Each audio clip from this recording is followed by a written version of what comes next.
Okay, we are back with part 2 of my sewing box. I hope this doesn't take as long, really. I feel bad for going on, but I think that that's kind of a character trait of witches, or pagans in general. We like to talk. But, this is one thing that I would say be picky about. Get the most expensive, well, not necessarily expensive, because expensive does not always mean good quality. So if you know what you're looking for, if you get the opportunity to feel it, test it out, see how pokey it is, you want something that's like this. It's almost like knife-like on the end, so that when you slide, and then has this ball here, so that when you slide it under each stitch, even under here, I don't know if you can see this, but there's like that knife-like thing underneath the ball and the regular pointer cutter thing. Ow! And when you slide it underneath the stitches, this part under here just cuts each stitch. It is awesome. And I have changed over dresses into skirts with this tool alone. No sewing, no nothing, just this tool. So obviously it's a valuable one to have, and I wouldn't even think about walking out of the store after purchasing your sewing box without having one of these in them. It's that important. Ooh, I am so bad at juggling things with, especially sharp pointing things with one hand. I'll deal with that later. And then I have these pencils.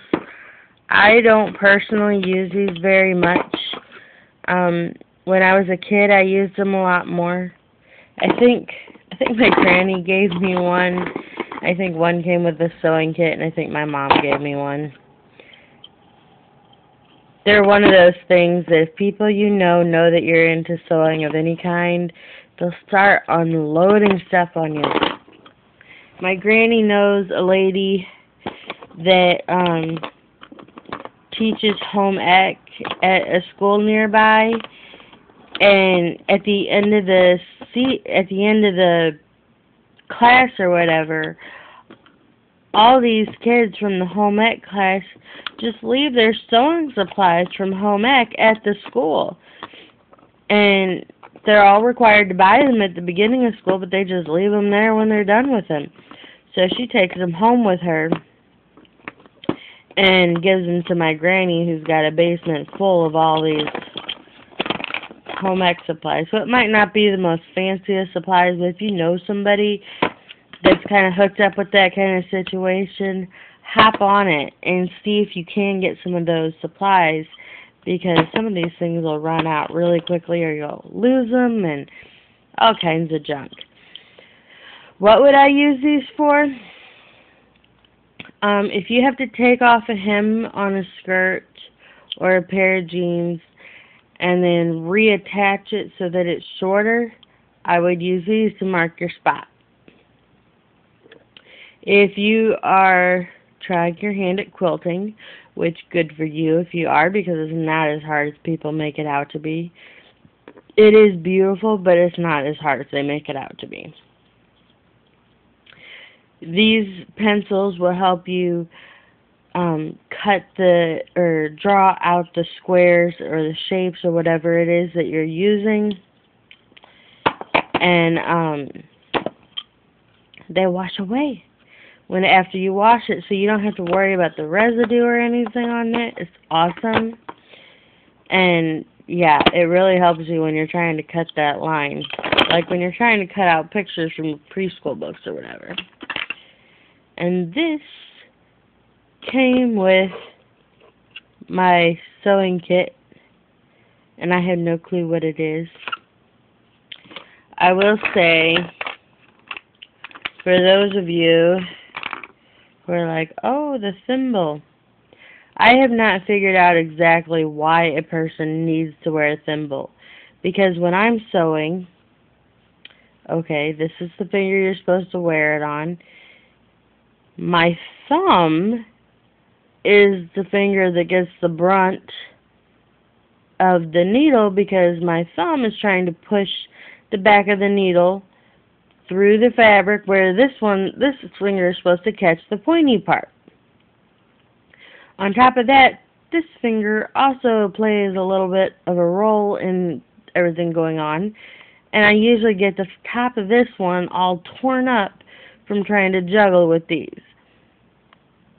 Do I sew okay? Do I get things done correctly? Yes, and I end up not even using that thing because it just drives me crazy. I might use it if I get something stuck and I have to get it through, but... And I do not use these things. I know so many people that say that they're a lifesaver, but honestly, and I don't want to show you all the junk on my...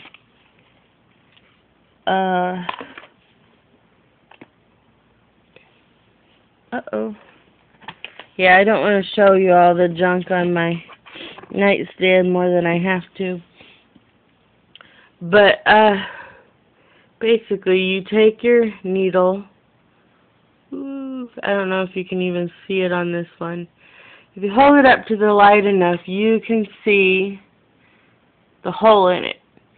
And you just lick the end of your thread and see the hole through it and just slide it through.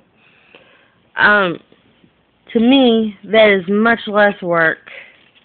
And you probably can't see it because this is my phone camera, and I just got my light fixed on it a little bit, so that's cool, but it's still kind of hard to see the hole. But I think it's so much easier to do it that way than to try to thread it through this thing and then pull this thing through the eye of the needle. I don't know, I just think it's ridiculous. As you're sewing, you'll end up cutting off pieces of stuff that you're like, I don't know, this looks like it could be used for something. This was a cute belt loop off of a pair of capri pants that I was trying to cut down. It didn't work. And the zipper off the same thing. I don't know if I will ever end up using that, but I can always end up cleaning it out.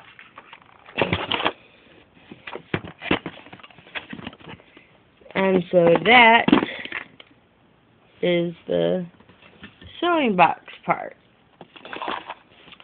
And now onto the project, if I have enough time. Damn it. Okay, this was... Sorry, my feet got in there.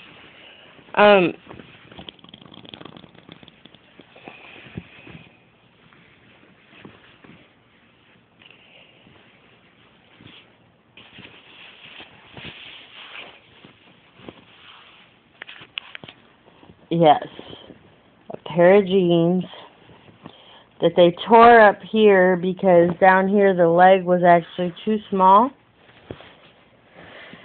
And I was sitting there yanking and pulling, trying to get him up over my thighs, and it just wasn't working, so I ended up tearing the crotch out of him. So I took the needle and thread to the crotch. I don't know if you can see it in this lighting. But yes, I sewed it up good as new. I looked up a tutorial online. See, I told you I use those tutorials. And this is right now pinned to give you an idea of just how helpful the pins are. It shows you what it's going to look like when it's done, basically. The first pair of jeans, I cut the legs out of the middle, so it's like two flappy pieces here. And then the other pair of jeans, I haven't cut this one apart yet, but the legs were fine on it. It was the top part that didn't fit right. So I just cut the legs off, and then I will be taking my fabric scissors and cutting down the sides on both sides of the leg, and then I will pin those in place on the back part of these jeans. And when they're done, they should be fabulous.